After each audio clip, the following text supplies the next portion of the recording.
Iran says it has raised its uranium enrichment levels past 4.5%. That purity level is beyond the limit allowed under the International Nuclear Agreement. Well, U.S. President Donald Trump says Tehran, quote, better be careful, but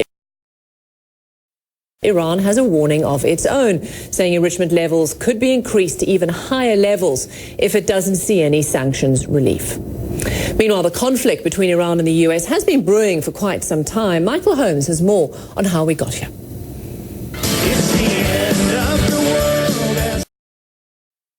It was one of Donald Trump's long-time campaign promises. In May of last year, he delivers with full force. The U.S. unilaterally withdraws from an Obama-era deal meant to rein in Iran's nuclear ambitions.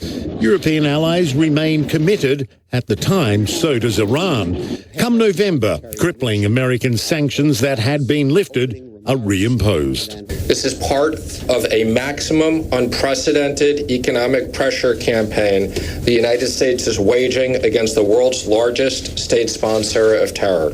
Less than a year later, an unprecedented move. The U.S. names Iran's Islamic Revolutionary Guard Corps, an arm of its military, a foreign terrorist organization. Then the campaign of so-called maximum pressure intensifies. Any nation or entity interacting with Iran should do its diligence and err on the side of caution. The risks are simply not going to be worth the benefits. The Trump administration targets Iran's lifeblood, threatening sanctions on any nation that continues buying their oil.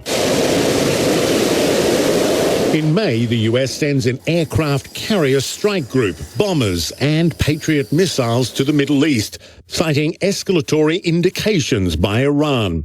1,500 troops follow, with more to come. The next month, temperatures rise further.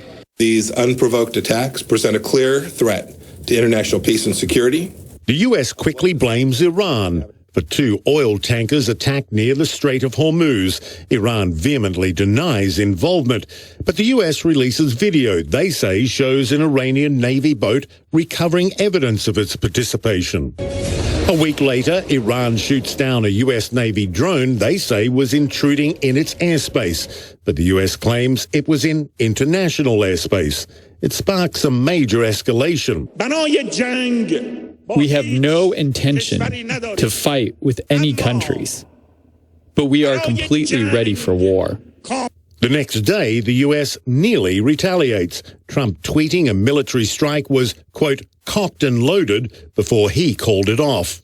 I didn't like the idea of them knowingly shooting down an unmanned drone, and then we kill 150 people. I didn't like that. Then earlier this month, British Royal Marines in Gibraltar storm an Iranian supertanker believed to be carrying oil to Syria, a possible violation of European Union sanctions on Syria.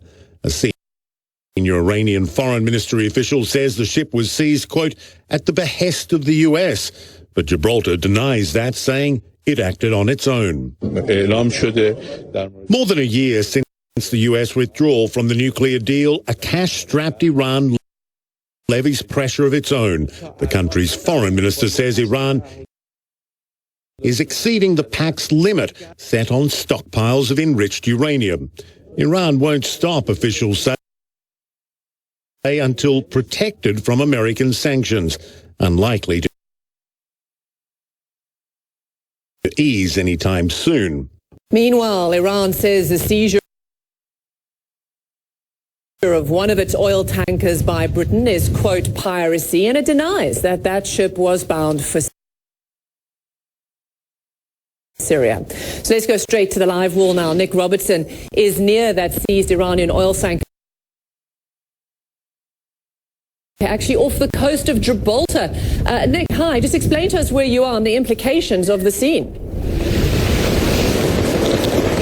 Yeah, Robin, I'm literally just off the coast of Gibraltar in the territorial waters of Gibraltar. That's the Grace 1 super tanker that's at the center of this diplomatic